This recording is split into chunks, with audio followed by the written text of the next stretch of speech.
On CBS Mornings, Airbnb is announced. Airbnb co-founder and CEO Airbnb and Big Bear that recently got. This was our Airbnb in Qatar. Nuevo Airbnb en Aguada. Our Airbnb tour in Paris. Having an just kicked out my Airbnb guest for the. Este Airbnb queda en Matanzas. Airbnb icon. Hey there everyone, welcome back to the channel. Today I'm going to take you on a journey into the life of someone whose story is going to blow your mind. We're talking about a guy who turned air mattresses into billions. Yep, you guessed it, Brian Chesky, the co-founder of Airbnb. So buckle up, because this is not just a story about starting a company, it's about how a crazy idea can turn into a global phenomenon. Let's dive right in. Alright, so let's rewind to the year 1981 in a place called Niskayuna, New York. It's this small town where Brian grew up, and if you were to ask 7-year-old Brian what he wanted to be, it definitely wouldn't be a billionaire. No, Brian was obsessed with art and design. And so then one day, I was really interested in art and design.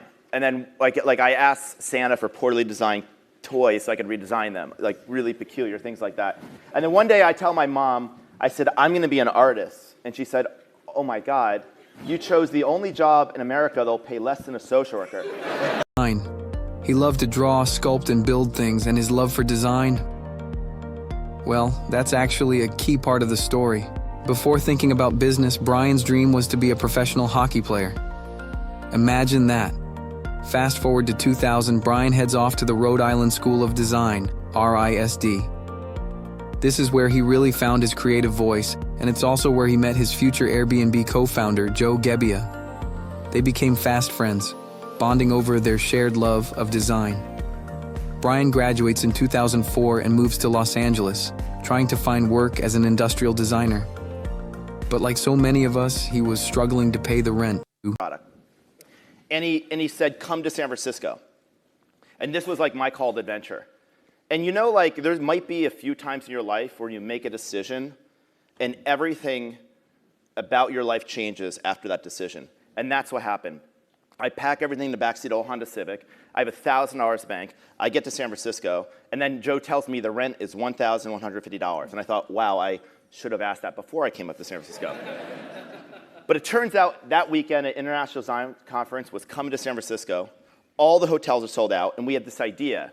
We said, well, what if we just turned our house into a bed and breakfast for a design conference? Unfortunately, I didn't have any beds, but Joe had 3 air beds. We pulled them out of the closet, and we called it airbedandbreakfast.com. In 2007, Brian makes a bold move. He packs his bags and heads to San Francisco to crash on Joe Gebbia's couch. And that's when the magic happens. The aha moment. They notice that there's a huge design conference coming to town, and all the hotels are fully booked. So what do?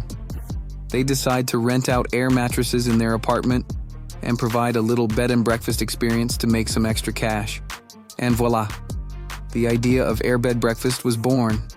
Spoiler, they made $80 each. Yep, that's all. In 2008, you sought to raise $150,000 for your budding enterprise. Yeah. You approached more than a dozen investors, all of whom sadly turned you down. Yeah. In fact, I have here a couple of those rejection emails that those investors sent to you. These exhibits are great. And it's slightly embarrassing, but let's go. Would you be so kind as to read one of them aloud for our edification? Yes. Thank you. You want me to read them? Yes. Okay, so we'll read this one. Oh, I know this person. Okay. Hi, Brian. Apologize for the delayed response. We've had a chance to discuss internally, and unfortunately don't think this is the right opportunity for blank from an investment perspective. This is my favorite part. The potential market opportunity did not seem large enough for our required model. Now, it's travel, about the same size as oil, but it wasn't large enough. But they weren't discouraged, because what started as a small idea quickly snowballed into something much, much bigger. They teamed up with their third co-founder, Nathan Blacharczyk, and transformed their small idea into Airbnb, a platform where ordinary people could rent out their homes, apartments, or just a room.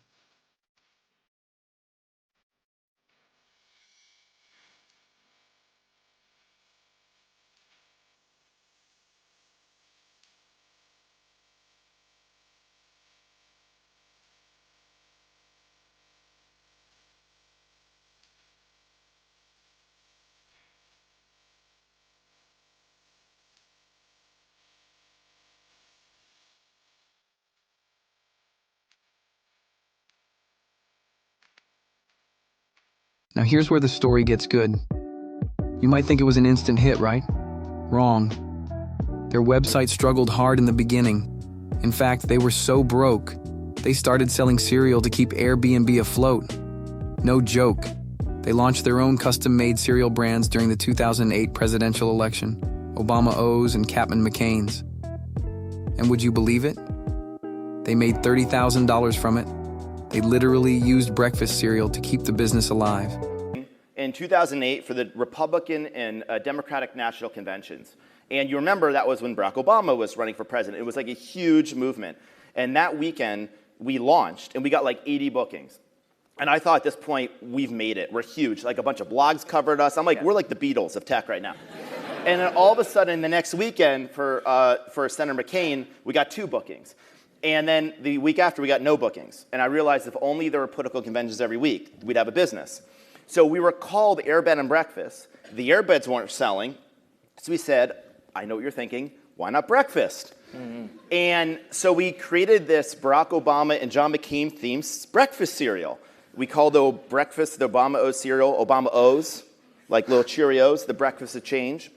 And we learned about John McCain, and he was a captain in the Navy. And I thought, oh my God, Captain McCain's a maverick in every bite. So we made these boxes.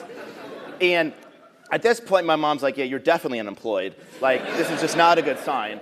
And so we ended up designing these boxes. We called General Mills, like, hey, can you make 100,000 of these? They're like, please don't ever call us again. If you do, we'll call security. So we ended up, I'm making that up, I can't remember who it was, but some big cereal company.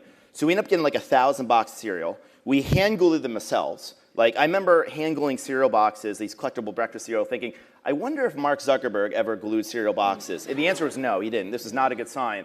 But we ended up making like $30,000 of collectible breakfast cereal. So we basically said at that point, we're cereal entrepreneurs. And that was how we funded the company. But here's the turning point. Brian and his team believed in their website and knew it had the potential to change the way people traveled. Once Airbnb's platform started gaining traction, the website became the key to their global success. It wasn't just a platform to book stays, it was an experience. Hosts could share their homes, and guests could find affordable, unique places to stay around the world. By leveraging technology and user-friendly design, their website became the backbone of their entire business. Fast forward to today, Airbnb's website connects millions of people from over 220 countries with 7 million listings. Their success is a testament to how a well-built website can completely revolutionize an industry. What started as a simple site for air mattresses now handles millions of bookings a year and has become one of the world's most recognized travel platforms. In 2009, everything changed. Airbnb entered Y Combinator, one of the top startup accelerators. That's when they got the push they needed. Soon after, investors started showing interest. One of the first to believe in them? None other than Paul Graham, co-founder of Y Combinator.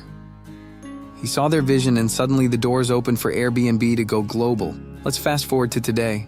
Airbnb has revolutionized the way we travel. They've got over 7 million listings in more than 220 countries. And guess how many guests have used Airbnb? Over 1.5 billion. That's insane, right? And Brian Chesky? Well, as of 2024, his net worth is estimated to be around $9 billion. Not too bad for a guy who once had to rent out air mattresses just to make ends meet. So what can we learn from Brian Chesky's story? Honestly, don't be afraid to start small. Sometimes the most outlandish ideas, like air mattresses on the floor, can turn into world-changing companies. It's about staying persistent, embracing the grind, and never giving up, even when you're down to selling cereal to make rent. If Brian Chesky can do it, why not you? So that's the inspiring journey of Brian Chesky, from a small-town kid to a global entrepreneur. If you enjoyed this story, smash that like button, subscribe for more incredible entrepreneur stories, and let me know in the comments which founder's story you want to hear next. Thanks for watching, and remember, dream big, start small, but most importantly, start